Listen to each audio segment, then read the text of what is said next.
Sont allés dans les rues aujourd'hui? Oui, et moins de casseurs. C'est vrai qu'on s'attendait, nous, beaucoup. Moi, je suis député d'Avignon. On avait très peur, effectivement, Enfin, en tout cas, il y avait beaucoup de services de sécurité. On a dû bloquer les remparts. On attendait plusieurs milliers de personnes. Finalement, ça a été plusieurs centaines de personnes. Néanmoins, je pense pas qu'il faut faut pas aller dans le triomphalisme, quoi. Je pense qu'il y a là quelque chose, effectivement, qui est peut-être en train de se calmer, ou en tout cas qui est dans l'attente du sortie du grand débat pour attendre peut-être les propositions qui vont en émaner. On peut toujours dire, bon, il y aura toujours quelques milliers de personnes face à n'importe quel gouvernement, contre n'importe quel gouvernement. On peut dire, oui, le président Macron remonte dans les sondages, très bien, et tout ça est vrai. Néanmoins, même si le mouvement est en train peut-être de se radicaliser, ou en tout cas de s'essouffler, ou en tout cas être dans l'attente, pensons bien, et je le dis à mes collègues, même de la majorité, les causes qui ont amené ce mouvement-là sont toujours là. Même si le mouvement lui-même peut-être se fragilise, je le dis, c'est pas seulement des causes sociales. Il faut voir que ce mouvement, il est peut-être effectivement contre le président, mais il est aussi contre la classe politique en général, contre les journalistes aussi, on l'a vu assez souvent sur des violences.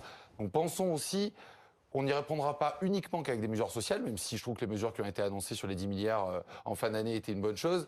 Regardons bien aussi les fractures territoriales qui sont assez fortes. Les Gilets jaunes ne sont pas nés dans les métropoles françaises, elles sont nées à 50, 80 km des métropoles françaises, et à la fois aussi sur le symbole. Je pense qu'on a beaucoup travaillé dans cette majorité sur des lois très efficaces, techniques, administratives, utiles.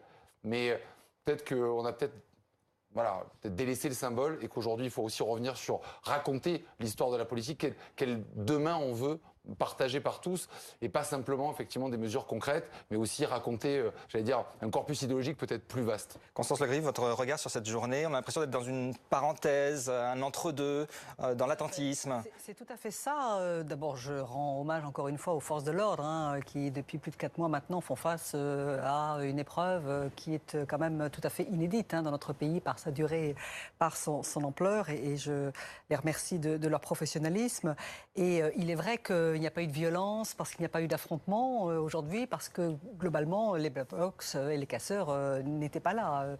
On a bien le sentiment qu'effectivement il y a une période de latence, une période d'attente, que des choses pourraient peut-être se préparer, et je me réjouis que ce samedi-ci ait été un samedi assez serein, assez apaisé. Nous, les Républicains, n'en avons eu de cesse d'appeler au retour de la paix publique, de l'ordre républicain, bien sûr, mais et j'entends avec beaucoup d'attention ce que dit Jean-François Césarini, pas de triomphalisme, effectivement, parce que nous sentons bien les uns et les autres que l'attente, l'espérance sont telles, peut-être aussi parce que le pouvoir fait durer ce grand débat, fait durer l'attente, on attend des semaines et des semaines de repousser, d'inventer des étapes les unes après les autres.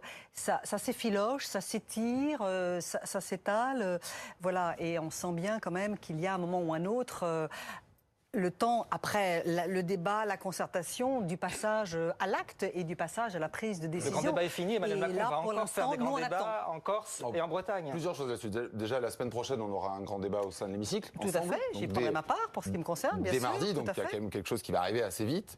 Ensuite, le président et le gouvernement l'ont dit, il y aura des annonces qui vont se faire petit à petit, par échéancier, si j'ose dire, jusqu'à l'été. Il ne faut pas qu'il y ait un grand moment où on va dire, voilà toutes les mesures pour le pays, là on a toutes les solutions, c'est estampillé en marche. Non, mais les premières mesures pourraient arriver plus vite. Oui, pourquoi encore attendre? déjà, la semaine prochaine, on va débattre, elles vont arriver. Et puis je vais vous dire une phrase qui est peut-être un peu choquante, je pense qu'on sortira jamais de ce grand débat, au sens où la manière dont on a de parler aux citoyens aujourd'hui, et ce qui a amené ce grand débat-là avec les Gilets jaunes, et aussi, il faut le dire, l'écoute du gouvernement qui a lancé ce grand débat, va jamais revenir derrière. Nous, on est en train de préparer des débats pour les municipales, des grands débats pour des problématiques locales et plus pour les problématiques nationales comme on a pu le faire sur le grand débat.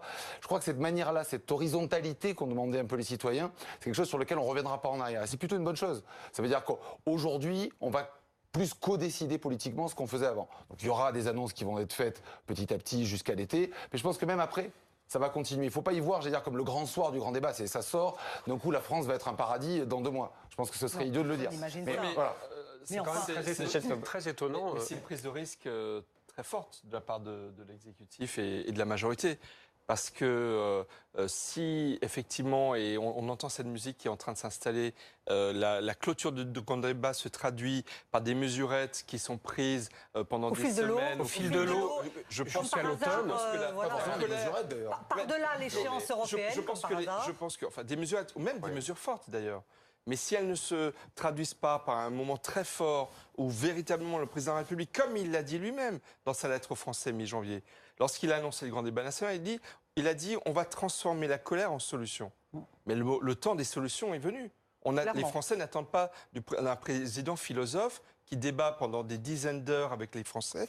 Débattre, c'est très bien, délibérer, c'est très bien, mais on attend des actes, on attend des actions, on attend un cap très précis, et on attend de répondre également aux doléances qui ont émergé de ce mouvement des Gilets jaunes. Donc, effectivement, moi, je pense qu'il y a un risque à vouloir inscrire sur 3 ou 4 mois le passage du débat aux solutions. Peut-être qu'il faut envisager d'aller beaucoup plus fort, beaucoup plus fortement à la mi-avril, ce qui sera déjà avec un mois de retard, parce que le président de la République avait annoncé le 15 mars, normalement, le 15 mars, débat. Et les Français s'impatientent. C'est la fin du débat, mais après, il faut qu'on ait le temps de recoller, de réfléchir, et de sortir. Le débat continue. Mais attention à la solution qui serait... Voilà, il y a des solutions, effectivement, et ça va s'inscrire dans le temps.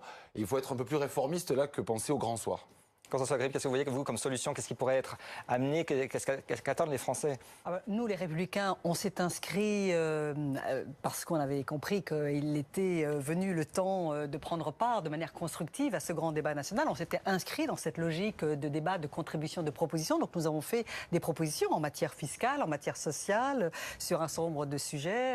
Nous avons mis sur la table des propositions, des amorces de solutions. Nous n'oublions pas que le mouvement des Gilets jaunes est né d'une jacquerie fiscale, est né d'un mouvement de révolte fiscale contre trop de taxes, trop d'impôts.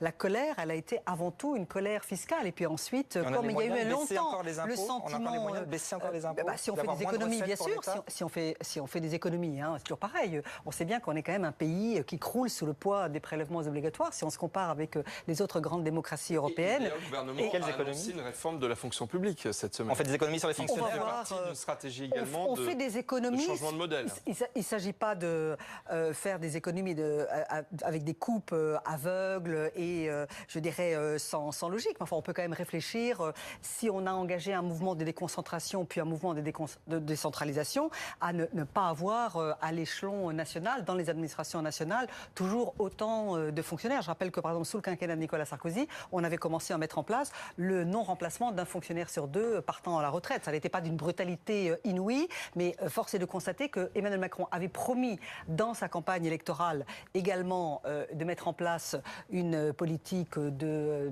lente décrue des effectifs de la fonction publique d'État et que pour l'instant il n'est pas passé à l'acte sur un certain nombre d'autres sujets où il faut du courage, il ne passe pas à l'acte. Est-ce qu'on peut avoir de l'argent, est-ce qu'on peut avoir des économies encore supplémentaires pour offrir ces mesures à la mi-avril et ensuite dans quelques mois?